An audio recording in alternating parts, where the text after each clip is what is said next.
तो पृथ्वी के वासियों, कैसे हो तुम लोग। आज आ चुका है तुम लोगों के लिए डीमन स्लेयर सीजन 3 एपिसोड 5, वो भी हिंदी में। तो बिना अपने दोस्त पर 1000 ईयर्स ऑफ डेथ का प्रयोग करे करते हैं वीडियो को स्टार्ट।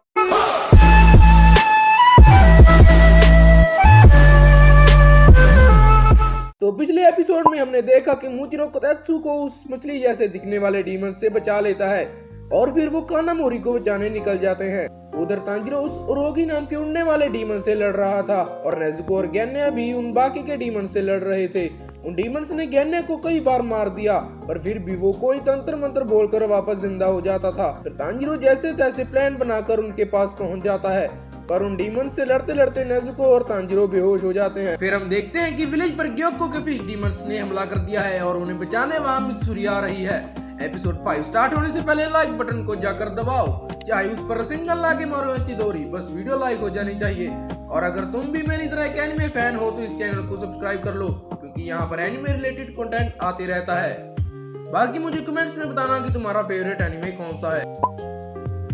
इस एपिसोड की शुरुआत में हम देखते हैं कि मूजिरो कोतेत्सु के साथ कानामोरी को बचाने के लिए जा रहा है। वो कोतेत्सु से पूछता है कि क्या तुम हमें सही रास्ते पर ले जा रहे हो, तो कोतेत्सु उसे कहता है कि हाँ, हम सही रास्ते पर ही जा रहे हैं। तभी उन्हें वहाँ मिस्टर कानामोरी दिखते हैं जो उस फिश डीमन से बचने के लिए पेड़ पर चढ़े हुए हैं। मूजिरो उस डीमन को मार देता है और उन्हें बचा लेता है। फिर कानामोरी हैरान हो जाता है कि उसने पलक झपकते ही डीमन को मार दिया और फिर वो मूजिरो को थैंक यू भी बोलता है। वो कोतेत्सु से मिलता है और कहता है कि शुक्र है कि तुम सेफ हो, मुझे लग रहा था कि शायद तुम मर गए होगे। फिर कोतेत्सु रोते हुए उससे कहता है कि मैं भी आपके बारे में ऐसा ही सोच रहा था। फिर मूजिरो उससे पूछता है कि क्या तुम ही कानामोरी हो, तो कोतेत्सु से कहता है कि यही मिस्टर कानामोरी हैं। फिर मूजिरो कानामोरी से पूछता है कि क्या तुम्हारे पास कोई स्वॉर्ड है, अगर है तो मुझे अभी दे दो। फिर कानामोरी उसकी स्वॉर्ड को देखता है और कहता है कि तुम्हारी स्वॉर्ड की तो बहुत ही बुरी हालत हो चुकी है।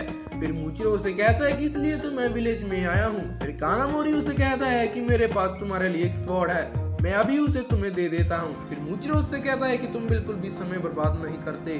फिर कोतेत्सु मूजिरो को कहता है कि मैं तुम्हारे लिए बहुत खुश हूँ। फिर कानामोरी मूजिरो को कहता है कि तांजिरो ने मुझे तुम्हारी स्वॉर्ड का ध्यान रखने के लिए कहा था। मूजिरो फिर कहता है कि तांजिरो ने तुम्हें कहा था क्या। फिर कानामोरी उसे कहता है कि मैंने तुम्हारे पहले स्वॉर्ड स्मिथ के बारे में पता किया। तभी कोतेत्सु कहता है कि हमें मिस्टर हागानेजुका के पास जाना होगा, शायद इन डीमंस ने उन पर भी हमला किया है। फिर कानामोरी कहता है कि हाँ, तुम सही कह रहे हो। फिर वो उन्हें अपने वर्क शेड की ओर ले जाता है। फिर कानामोरी मूजिरो को कहता है कि मुझे विलेज की चिंता हो रही है, तुम एक हाशिरा हो इसलिए स्वॉर्ड लेते ही प्लीज वहाँ पर चले जाना। फिर वो उसकी वर्क शेड पर पहुँचने वाले थे, तभी कानामोरी फिर से मूजिरो को कहता है कि तुम्हारी स्वॉर्ड उसके अंदर ही है, उसे लेते ही चीफ के पास चले जाना। फिर मूजिरो कहता है कि मैं ऐसा नहीं कर सकता। फिर वो अचानक से उसका कपड़ा खींचकर उसे रोक लेता है। मूजिरो कहता है कि वो यहाँ पर ही है। फिर वहाँ पर अचानक से एक वेस आ जाता है जिसके अंदर है अपर मून 5 ग्योको। फिर ग्योको मूजिरो को कहता है कि मैं इम्प्रेस हुआ कि तुमने मुझे नोटिस किया, पर तुम एक हाशिरा हो। फिर वो उस वेस से बाहर निकल जाता है और उसे कहता है कि क्या ये वर्क शेड तुम्हारे लिए इतना इम्पोर्टेंट है, तुम मुझे कुछ बता क्यों नहीं रहे। विलेजर से एक दूसरे को कहते हैं कि जाकर चीफ को बचाओ और आशिरास की स्वॉर्ड को संभाल लो। वो फिश डीमंस उन लोगों को मारते जा रहे थे, तभी वहाँ पर लव आशिरा मित्सुरी आ जाती है और एक ही झटके में 10-20 डीमंस को मार डालती है। वो लोग उससे कहते हैं कि प्लीज जाकर चीफ को बचा लो। फिर हमें विलेज चीफ का घर दिखाया जाता है, जहाँ पर एक आदमी उस डीमन से लड़ रहा था जिसने चीफ को पकड़ा हुआ था। वो उस पर हमला करता है, पर उस पर कोई भी असर नहीं होता। वो डीमन उस पर पंजा मारता है और वो जाकर गिर जाता है। वो कहता है कि डीमन स्लेयर गार्ड्स मारे जा चुके हैं और मैं हमारे सबसे ज्यादा स्किल्ड चीफ को मरने नहीं दे सकता। हम देखते हैं कि ये डीमन बाकियों से बहुत ही ज्यादा बड़ा है और इसकी पीठ पर एक ही जगह 4 वेस है। तभी वहाँ पर मित्सुरी आ जाती है। उसकी स्वॉर्ड किसी आम स्वॉर्ड जैसी नहीं थी, शायद इस स्वॉर्ड को विलेज चीफ ने ही बनाया है, इसलिए ये इतनी अलग और ताकतवर है। फिर मित्सुरी लव ब्रीथिंग की फर्स्ट फॉर्म यूज करती है और उस डीमन को मार देती है। वो कहती है कि उन्हें मैं कभी नहीं बख्श सकती जो बिना जरूरत के दूसरों को नुकसान पहुंचाते हैं।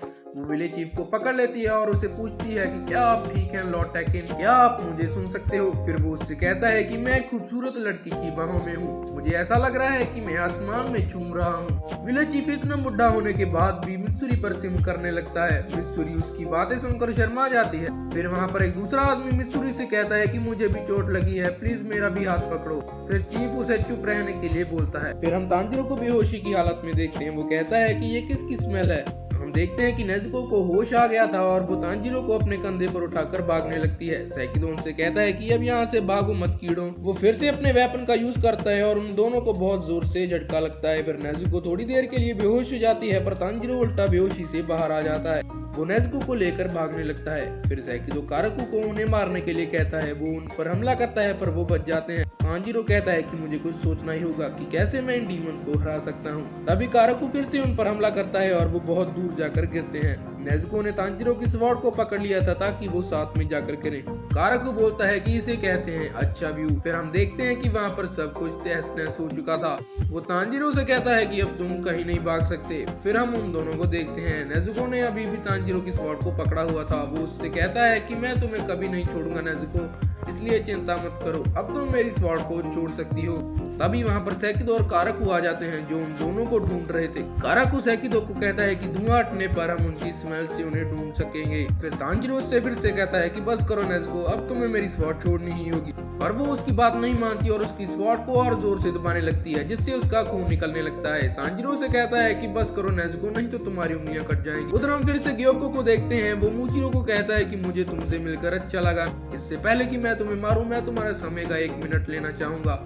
फिर कोतेत्सु और कानामोरी मूचिरो के पीछे छिप जाते हैं। फिर मूचिरो उनसे पूछता है कि तुम मेरे पीछे क्यों छुपे हो। कोतेत्सु कहता है कि डर लग रहा है इसलिए। फिर ग्योको उन्हें कहता है कि मुझे अपने 3 मेहमानों को अपना आर्ट वर्क दिखाने में खुशी होगी। मूचिरो से कहता है कि तुम किस आर्ट वर्क के बारे में बात कर रहे हो। तभी वो एक वेस्ट से कुछ निकालता है और जो उसमें से निकलता है उसे देखने के बाद तुम्हारी रूह कांप जाएगी। उसने जितने स्वॉर्डस्मिथ को मारा था उन्हें ट्विस्ट करके पता नहीं क्या बनाया हुआ था। और अगर तुम्हें ये सीन अभी भी डरावना नहीं लग रहा तो सुनो, ये लोग अभी भी जिंदा हैं। अब तुम सोच सकते हो कि अगर किसी इंसान की हड्डियों को तोड़ मोड़ कर उनके गले में स्वॉर्ड घुसा दी जाए तो उसे कितना दर्द होगा। ग्योको कहता है कि उन स्वॉर्डस्मिथ के हाथों के निशान को देखो, मैंने जानबूझकर उन्हें आगे की ओर रखा है। वो कहता है कि मैंने इस आर्ट वर्क के लिए 5 स्वॉर्डस्मिथ का इस्तेमाल किया है जिससे मेरा आर्ट वर्क बढ़िया लगे। मैंने इनकी स्वॉर्डस्मिथ क्वालिटीज को निखारने के लिए इनकी गर्दन में स्वॉर्ड्स डाली हैं और जानबूझकर हेओतो को मास्क नहीं हटाए ताकि उन्हें खालीपन लगे। बिना शक के ये चॉइस बहुत ही बढ़िया थी। अभी वो उनमें से एक स्वॉर्ड को घुमा देता है जिससे उस आदमी का बहुत खून बहने लगता है। कोतेत्सु रोने लगता है और उससे रोकने के लिए कहता है। फिर मूचिरो भी ग्योको को ये सब रोकने के लिए कहता है और उसकी गर्दन काटने लगता है, पर वो बच जाता है। वो मूचिरो को कहता है कि मैंने अभी तुम्हें अपने आर्ट वर्क के बारे में अच्छे से नहीं बताया, मेरी बात एंड तक सुनो। मूचिरो सोचने लगता है कि यह डीमन एक वेस से दूसरे वेस में टेलीपोर्ट हो सकता है। वो फिर से उस पर हमला करता है और वो फिर से टेलीपोर्ट हो जाता है। वो सोचता है कि वो वेस कहीं से भी आ जाता है। फिर ग्योको गुस्से से उसे बोलता है कि तुम बहुत बहादुर हो कि मेरे वेस को काट दिया, तुम्हें आर्ट की कोई परवाह नहीं है। ये ग्योको आर्ट के बारे में बहुत ही ज्यादा ज्ञान देता है, जैसे कि नारुतो का दे रहा हूं। Art is an explosion. उधर मूचिरो को उसकी बातों का घंटा फर्क नहीं पड़ रहा था। वो सोच रहा था कि ये वेस कहाँ से स्पॉन होते हैं। ये डीमन उस क्लोन डीमन जैसा नहीं है, ये बचने पर ध्यान दे रहा है। इसका मतलब ये एक बार गला कटने पर ही मर जाएगा। फिर ग्योको अपने एक वेस से 2 फिशेस को स्पॉन करता है जो मूचिरो पर नीडल से हमला करती हैं, पर वो उनके वार से बच जाता है। तो वो फिशेस कानामोरी और कोतेत्सु पर हमला कर देती हैं, पर मूचिरो उनके सामने आकर उन्हें बचा लेता है। इस सीन के बाद मूचिरो के लिए मेरे दिल में रिस्पेक्ट लेवल 1000 हो चुका है। वो बंदा जिसने पहले एपिसोड में कोतेत्सु के थप्पड़ मारा था, आज उसे बचाने के लिए अपने शरीर पर हजारों नीडल्स मरवा ली, पर फिर भी उसके चेहरे पर दर्द का एक एक्सप्रेशन नहीं आता और वो उन दोनों को वहां से जाने के लिए कहता है। कोतेत्सु से सॉरी कहता है, पर वो फिशेस फिर से उस पर हमला कर देती हैं। वो अपनी स्वॉर्ड से उन नीडल्स को रिफ्लेक्ट कर देता है और कानामोरी कोतेत्सु को लेकर वहां से भाग जाता है। फिर ग्योको उस पर हंसने लगता है और कहता है कि कितना फनी नजारा है। एक हाशिरा हजारों नीडल्स में उलझा हुआ है। इन नीडल्स के अंदर का पॉइजन धीरे धीरे तुम्हारे शरीर को सुन कर देगा। तुम्हें फालतू के लोगों को बचाने पर कुछ नहीं मिला और अब तुम भी मरने वाले हो। वो इतने फालतू लोग हैं कि उनके जीने या मरने से कोई फर्क नहीं पड़ता। तभी मूचिरो को एक मेमोरी याद आती है जिसमें एक डीमन उससे कहता है कि तुम्हारी जानें बेकार हैं। वो भूल चुका था कि ये कौन है। उसे याद आता है कि ये लाइंस उसे किसी ने बहुत सालों पहले कही थी। वो कहता है कि तब गर्मियों के दिन थे, हमने दरवाजा खुला छोड़ा था ताकि ठंडी हवा अंदर आ सके। तभी ग्योको उससे कहता है कि तुम हाशिरा होने के बाद भी इस हालत में हो, शर्म की बात है। फिर मूचिरो उसका एक हाथ काट देता है, पर वो 1 सेकंड में हील भी हो जाता है और मूचिरो को वाटर प्रिजन पॉट में कैद कर देता है। मुझे पता नहीं था कि ज़ाबुज़ा ग्योको को भी जानता था, जो उसने इसे अपना वाटर प्रिजन जुत्सु भी सिखा दिया। पर फर्क इतना है कि ये जुत्सु की जगह वाटर प्रिजन पॉट है। अब मुझे सच में लगने लगा है कि Demon Slayer world Naruto verse से कनेक्टेड है। मूजिरो अपनी स्वॉर्ड से उससे बाहर निकलने की कोशिश करता है पर वो निकल नहीं पाता। ग्योको कहता है कि अब मैंने तुम्हारे सबसे पावरफुल वेपन ब्रीथिंग को ही रोक दिया है। अब हम इस विलेज को तबाह कर देंगे जिससे हम उबुयाशिकी के हेड को भी पकड़ पाएंगे।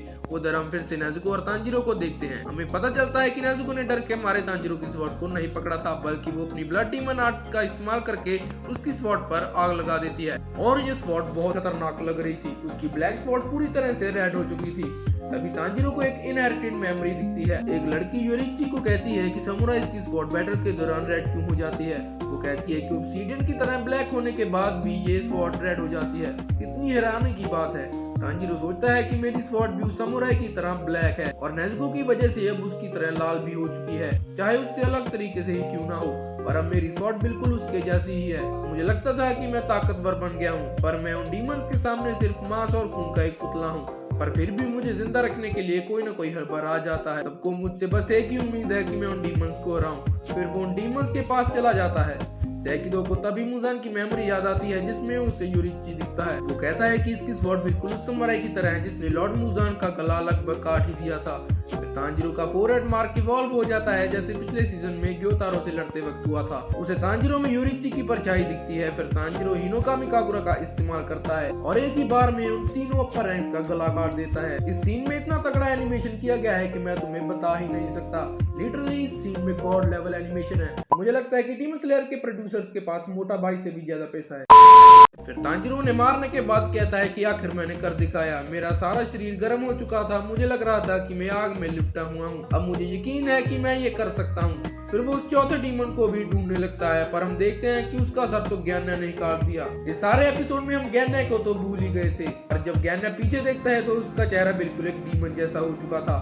भाई मैं बता रहा हूँ कि मंत्र पढ़ने से उसका ये हाल हुआ है, इसलिए कहते हैं कि टूने टोटके के चक्कर में नहीं पढ़ना चाहिए। बाय द वे इसी के साथ हो जाता है इस एपिसोड का दी एंड। और अगर तुम इस वीडियो में मजा आया तो चैनल को कर दो सब्सक्राइब और वीडियो को कर दो उन लोगों को शेयर जो एनिमेस को इंग्लिश सब या डब में नहीं देख सकते।